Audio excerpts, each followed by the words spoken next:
Bom, meus caros, eu tenho falado muito sobre esse tema de contratualização do direito das sucessões, foram várias aulas da ESA, da OAB São Paulo, com a diferença que lá, geralmente, eu tenho uma hora e meia para falar sobre esse assunto. Então aqui eu tenho 15 minutos, vou ter que fazer um resumo rápido, e até não vou aqui continuar a minha jornada como, esse foi um apelido que me deram, o caçador das holdings no Brasil. Eu não vou seguir com esse tema, porque o tema já está colocado, já escrevi os artigos, estou esperando aí alguém rebater os 7 ou 8 argumentos de nulidade das holdings, e essa acabou sendo, na minha visão, infelizmente, uma herança pandêmica. Com devido respeito, uma expansão de fraudes sucessivas, de atos nulos, que a gente precisa efetivamente combater. Um dia desse me perguntaram, presidente, num curso de graduação, qual é o tema que eu recomendava para as pessoas estudarem, especialmente os alunos novos. Eu recomendei um tema novo, teoria das nulidades do negócio jurídico, né? As pessoas estudarem nulo, anulável, e infelizmente isso tem acontecido na internet, né? Arraste para cima nulo, arraste para o lado anulável, né? Inscreva-se no canal e ganhe uma nulidade no final, né? Então a gente precisa, nós da área jurídica temos uma preocupação com controle das coisas, com controle de validade. A gente tem que tomar muito cuidado com aquilo que a gente vende na internet, né? Eu gosto muito do Byung-Chul Han, que é um grande filósofo coreano do Sul, né? A gente tem que tomar cuidado, né? O pessoal hoje confunde muita coisa, né? Descartes com Andrade Descartes, príncipe com pequeno príncipe, né? É um momento complicado. Eu estava falando do Eric Jacan, uma vez eu postei na internet uma foto com o Eric Jacan e falei, eu e meu irmão. E sabe que muita gente acreditou, falou, nossa, a mãe de vocês deve ficar orgulhosa. Então, tome cuidado com as coisas, tenho dito muito sobre isso, existem coisas que são óbvias. Algo que eu venho repetindo, claro, o direito civil precisa de alguns reparos, terá reparos, mas a pandemia mostrou mais uma vez que o direito civil tem funcionalidade. Temos coisas para fazer, não há dúvida. Em matéria de família temos, em matéria de propriedade, a gente tem que fazer a propriedade chegar em locais em que ela não chegou, mas o direito civil, com seus institutos que estão aí há milhares de anos, propriedade, contrato, empresa, família ou famílias, como aqueles que queiram, sucessões, herança, tem a sua funcionalidade. E do ponto de vista de contratualização, direito da sucessão, é verdade que hoje na lei isso não existe. Não existe contratualização, porque o sistema barra a contratualização. Claro, existem divergências, mas hoje a gente tem uma realidade de insegurança que acabou de sair uma decisão do Conselho Superior da Magistratura de São Paulo dizendo que renúncia à questão sucessória, renúncia à concorrência sucessória, renúncia ao direito real de habitação, pelo menos no estado de São Paulo, é nulo, não dá registro. Quer dizer, que segurança jurídica você tem um advogado que orienta o cliente a fazer um ato nulo? Que segurança há no caso de um tabelião que efetivamente orienta alguém a fazer um ato nulo? Não dá registro. Isso é um limbo jurídico, é um underground jurídico, a gente tem que evitar isso. Por outro lado, a gente sabe, existe uma norma no Código de Normas do Estado do Rio de Janeiro, o artigo 390, que prevê que é possível, numa escritura, renúncia à concorrência sucessória, e ali se fala em advertência quanto à suposta ineficácia. Não é ineficácia, é caso de nulidade absoluta. Isso é básico. Isso é prova do primeiro ano da Faculdade de Direito. E agora o CNJ vai precisar esclarecer, né? O CNJ vai precisar decidir quem é que tem a razão. Mas antes disso, ou até depois disso, é importante aqui que vocês saibam o que a gente tem visto de discussão para a reforma do Código Civil. Primeiro, a gente precisa ter uma reforma possível. A gente precisa saber quais guerras a gente vai poder ganhar e quais guerras a gente não vai poder ganhar, para que a gente tenha um projeto factível. E nas minhas últimas experiências, Lei da Liberdade Econômica, RJET, eu tenho percebido, eu até não gostaria que fosse assim, Berenice, mas é um pragmatismo excessivo. Então o argumento econômico hoje é muito forte.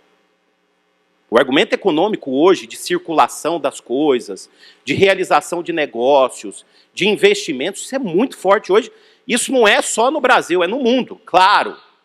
Os investimentos circulando dentro de uma política de ESG, como se fala em inglês, de proteção do meio ambiente, questões sociais, e principalmente, eu tenho visto que isso tem sido muito esquecido, governança, compliance, e lastro para as coisas.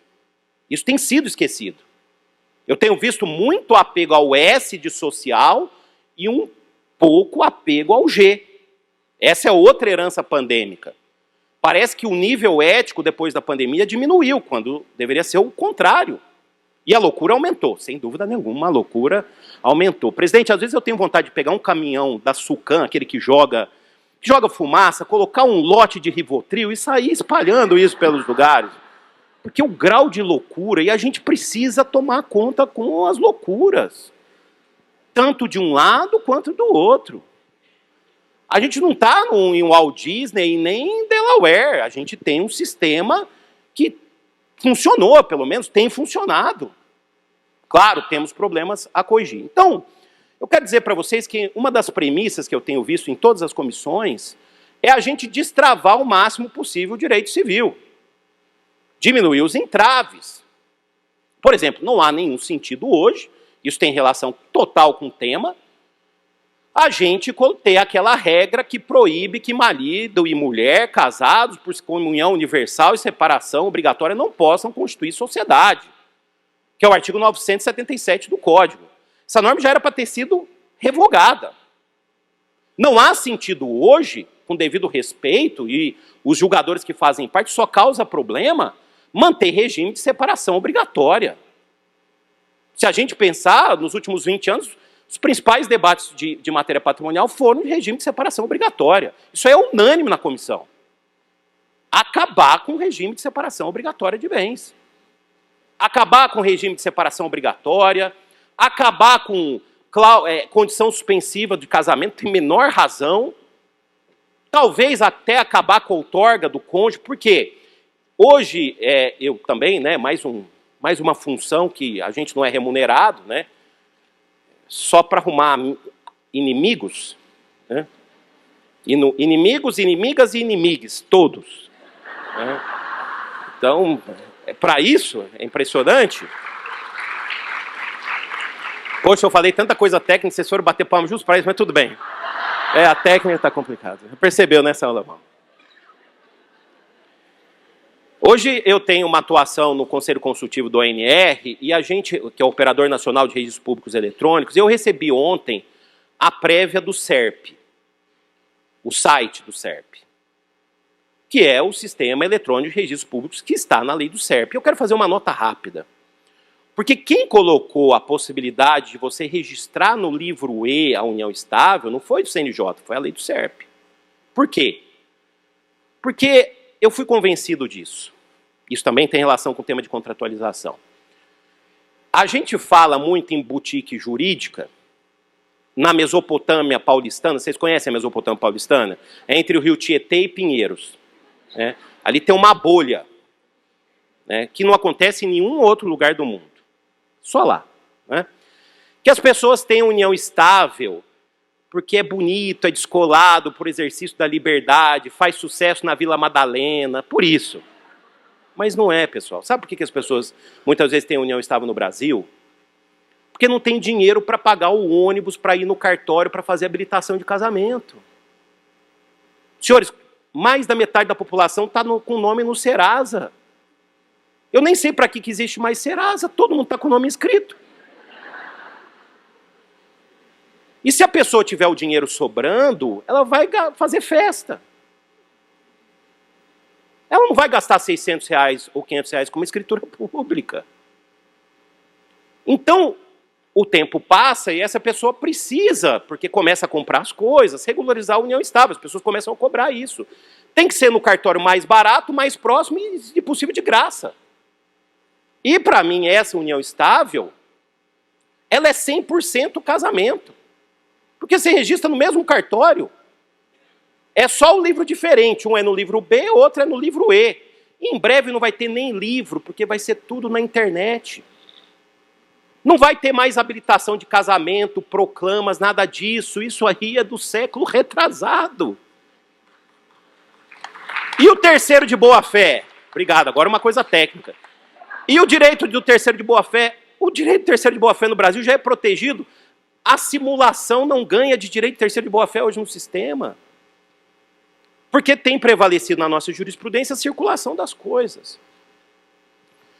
Outra questão que deve ser feita, eu acredito, tenho ouvido unanimidade, diz respeito justamente ao direito sucessório. Vocês me desculpem, é a minha visão, talvez a minha bolha esteja equivocada, mas eu nunca vi razão que não seja um conservadorismo, uma ideia que não existe, mas de cônjuge e companheiro serem herdeiros necessários. Não vejo. Porque isso é código da metade do século passado, ultraconservador e superado numa máxima de que casamento é até que a vida os separe. Porque o seu filho te continua, essa é a premissa do direito das sucessões. Teu filho se continua. E se legítima, se questão sucessória não tem efetividade na Mesopotâmia paulistana, porque as pessoas querem renunciar, para o povão tem. Então talvez a legítima não tenha que ser alterada. Então a gente precisa perceber que uma coisa é o que existe e outra coisa pode existir. Hoje, o cônjuge é herdeiro necessário. Hoje não tem como interpretar decisão do Supremo com força vinculativa. Eu acho que as pessoas esqueceram isso, que em matéria de direito civil, artigos 11, 332, 489, 926, 927, 985 do CPC, decisão vinculativa em matéria de direito civil se cumpre. Se cumpre. Isso é questão de respeito institucional que tem que ser prioridade nossa nesse tempo de maluquice. Acima de qualquer coisa. Decisão de união afetiva no Brasil. Se cumpre, ponto final. O conservador olha para a decisão e fala, discordo. O progressista fala, concordo. O jurista fala, cumpra-se. Há também a decisão, acho que agora não vão gostar, a decisão de união poliafetiva, relacionamento plúrio, dois temas do CNJ, perdão, do Supremo, eu discordo, mas o conservador concorda, o progressista discorda e o jurista cumpra-se do mesmo jeito. Isso é democracia. Isso é democracia. Sabe o que as pessoas esqueceram, pessoal? De perder. Ninguém sabe mais perder. A gente mais perde do que ganha. E aí vão para a ruptura institucional. Isso é inadmissível. Então, hoje, os dois cônjuges e companheiros são herdeiros necessários por interpretação da decisão do Supremo. Agora, se a gente vai reformar, talvez nenhum dos dois tem que ser. E a gente precisa, efetivamente, isso está na pauta, colocar exceções ao artigo 426 do Código Civil, destravar o planejamento sucessório, e colocar a possibilidade, sim, na lei, de renúncia à concorrência sucessória, renúncia ao direito real de habitação, renúncia à herança, impacto antinupcial, em contrato de convivência em regime de separação convencional de bens. E isso também está na pauta. Então, senhoras e senhores, essa é a premissa. De lege ferenda, nos debates que estamos tendo feito, a premissa desse código, dessa reforma do código, é destravar as coisas. É destravar, é facilitar a circulação, propiciar a circulação de riquezas de todas as pessoas e a efetivação do direito civil. Eu quero encerrar, eu tenho 50 segundos, lembrando, mais uma vez, a necessidade de respeito institucional. Nós vivemos num Estado democrático de direito. Não é possível que cada advogado, cada escritório de família e sucessões tenha um direito próprio na sua cabeça. A gente tem respeito institucional.